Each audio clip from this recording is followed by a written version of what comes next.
Halo dan selamat datang kembali. Coba deh, pernah ngerasa nggak sih skenario yang kayaknya udah biasa banget buat kita semua? Baru bangun tidur, tangan udah otomatis aja gitu ngambil ponsel, dan dalam hitungan detik langsung dihantam gelombang informasi. Berita utama yang suram, notifikasi media sosial yang nggak ada habisnya, daftar email yang kayaknya teriak-teriak minta perhatian. Anehnya, ada perasaan kayak kita tuh wajib tahu segalanya dulu sebelum bisa mulai hari. Tapi hasilnya, bukannya merasa siap dan produktif, kita malah jadi cemas, kewalahan, dan rasanya energi udah terkuras habis bahkan sebelum sarapan. Nah, dari tumpukan artikel dan catatan menarik yang Anda bagikan ke kami, kita mau coba telusuri lebih dalam nih sebuah konsep yang bisa jadi penawarnya. Namanya, diet informasi rendah atau low information diet. Jadi tujuan kita hari ini adalah membongkar konsep ini sampai ke akarnya.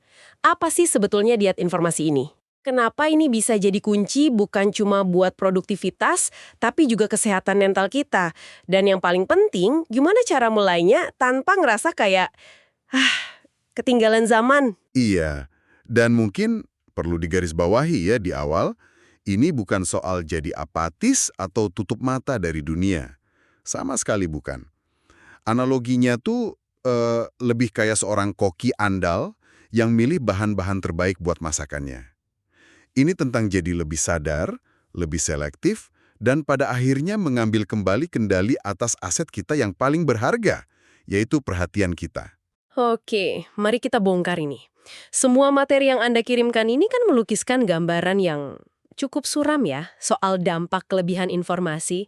Tapi menurut Anda, dari semua dampak negatif itu, mana sih yang paling bahaya dan paling sering kita remehkan? Pertanyaan bagus. Banyak orang kan fokusnya ke waktu yang hilang ya. Tapi menurut saya, yang paling berbahaya itu dampak psikologisnya, yang nggak kelihatan. Salah satu artikel menjelaskannya dengan sangat baik.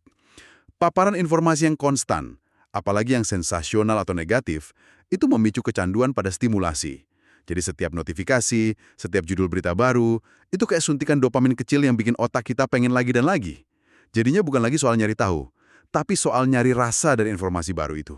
Akibatnya, ambang batas bosan kita jadi rendah banget, fokus menipis, dan tanpa sadar, tingkat kecemasan dan depresi pelan-pelan naik. Kualitas tidur juga bisa keganggu karena pikiran kita nggak benar-benar istirahat. Kita habisin 30 menit di pagi hari baca soal konflik global atau kebijakan politik yang rumit, hal-hal yang 100% di luar kendali kita itu sebetulnya lagi buang-buang sumber daya mental yang terbatas, energi yang harusnya bisa kita pakai buat mecahin masalah di kerjaan atau ngobrol sama keluarga. Dan ini bukan cuma soal energi loh, ini juga soal efikasi diri. Keyakinan kita pada kemampuan buat menghasilkan sesuatu. Saat kita terus-terusan fokus ke masalah raksasa yang nggak bisa kita apa-apain, kita secara nggak sadar ngelatih otak buat merasa nggak berdaya. Sebaliknya, kalau kita fokus ke lingkaran pengaruh kita, hal-hal yang bisa kita kontrol, nah, kita jadi membangun momentum, percaya diri, dan ngerasa tindakan kita itu berarti. Ini pergeseran dari penonton pasif jadi aktor aktif di hidup kita sendiri. Cara Anda membingkainya jadi lebih jelas banget, ini bukan sekedar manajemen waktu ya, tapi manajemen mentalitas. Jadi ingat salah satu kutipan dari Robert J. Sawyer yang ada di catatan, belajar mengabaikan sesuatu adalah salah satu jalan terbaik menuju kedamaian batin. Awalnya kan kutipan itu kedengarannya pasif ya, kayak nyerah gitu. Tapi dari penjelasan Anda, mengabaikan di sini justru tindakan aktif yang butuh kekuatan. Tepat, mengabaikan secara strategis. Nah, itulah inti dari solusi yang mau kita bahas. Diet informasi rendah. Ini bukan diet kelaparan, tapi diet nutrisi seimbang gitu. Wah, pilihan sadar untuk secara drastis mengurangi konsumsi berita umum, media sosial, dan info acak lainnya. Tujuannya jelas, ningkatin fokus dan produktivitas. Jadi intinya memfilter asupan kita cuma buat hal-hal yang esensial, relevan, dan benar-benar berkontribusi ke tujuan hidup kita. Nah, di sini nih letak pergeseran paling radikal yang disarankan oleh materi-materi itu. Ada pembedaan yang sangat jelas antara dua jenis informasi. Pertama, ada yang namanya informasi umum. Berita dari TV, portal berita online, gosip, tren media sosial, ini tuh kalori kosong dalam diet informasi kita. Sumber-sumber kita menyarankan jenis info ini dihindari secara ekstrim. Bahkan ada saran cuma baca rangkuman berita utama seminggu sekali. Seminggu sekali? Wah, Iya. Lalu yang kedua, dan ini yang paling penting, adalah Informasi khusus. Informasi yang kita dapat dari buku, jurnal, blog para ahli, atau majalah dengan analisis mendalam. Ini proteinnya buat otak kita. Dan disinilah letak ide yang cukup gilanya. Bayangkan kalau kita membalik piramida konsumsi kita. Bukan lagi 90% waktu buat info umum yang dangkal dan cuma 10% bacaan mendalam, tapi dibalik.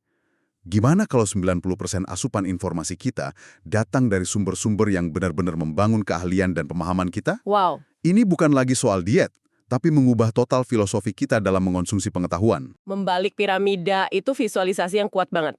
Tapi ini kan pasti butuh mindset shift yang gede banget ya.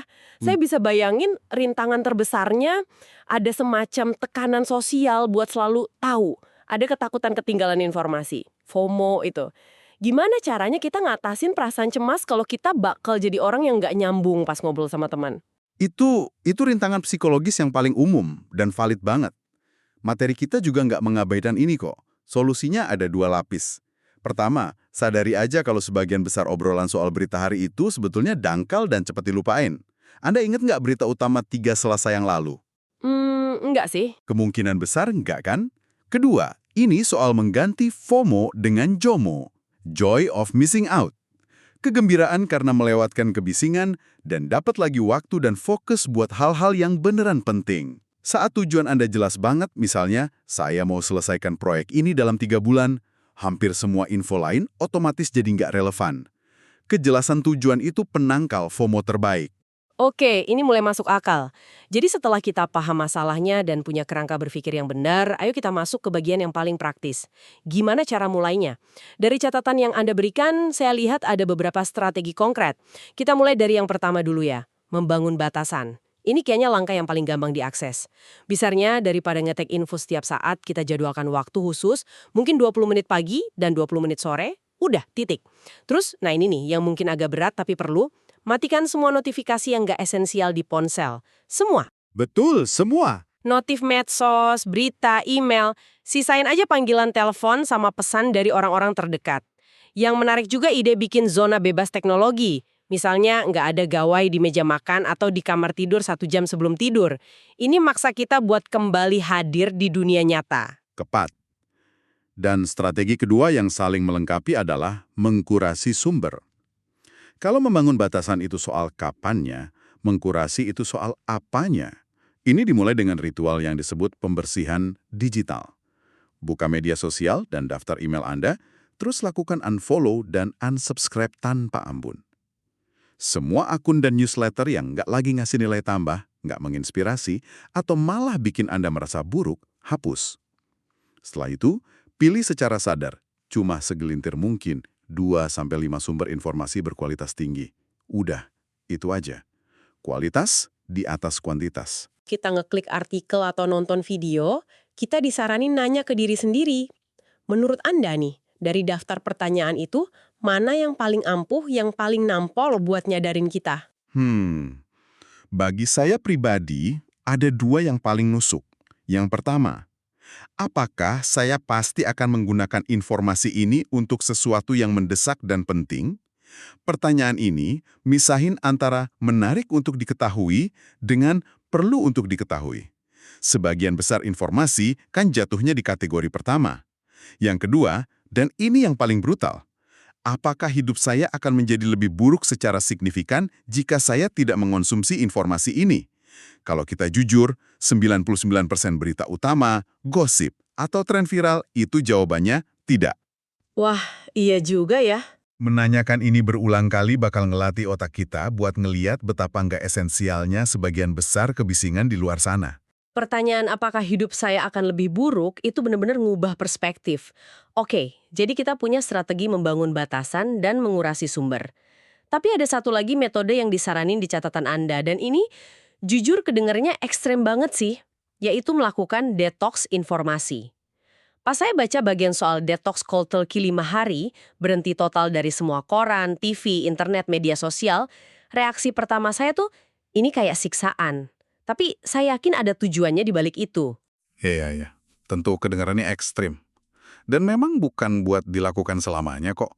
Anggap aja ini bukan gaya hidup, tapi sebuah eksperimen diagnostik.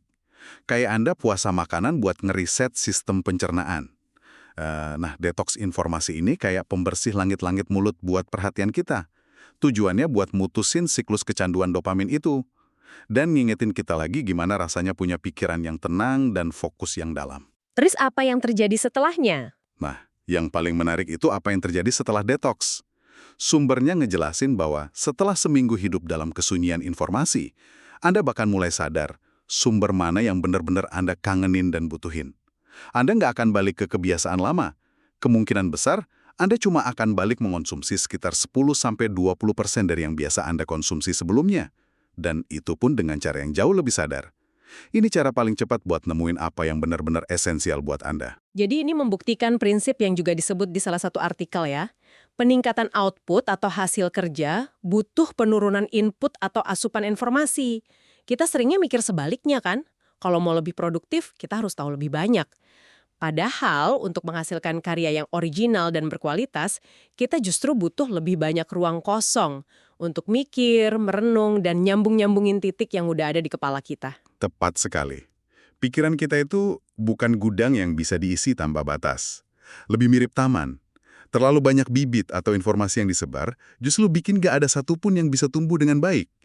Kita perlu nyabutin gulma, yaitu informasi sampah, dan ngasih ruang buat tanaman pilihan kita biar tumbuh subur.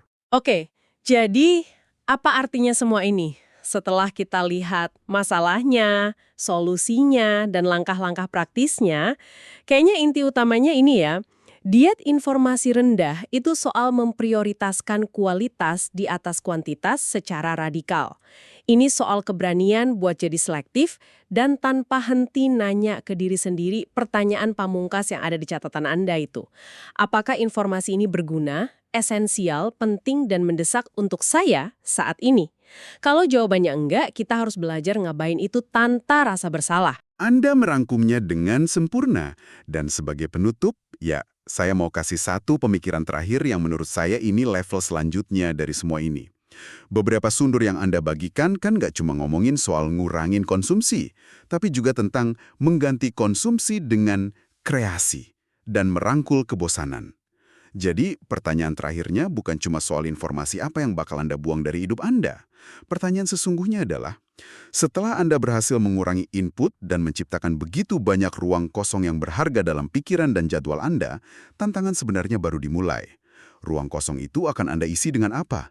Apa yang akan Anda ciptakan? Pelajari secara mendalam? Atau bangun dengan semua perhatian dan energi yang baru saja Anda temukan kembali itu? Nah, itulah pertanyaan yang akan menentukan dampak sebenarnya dari diet.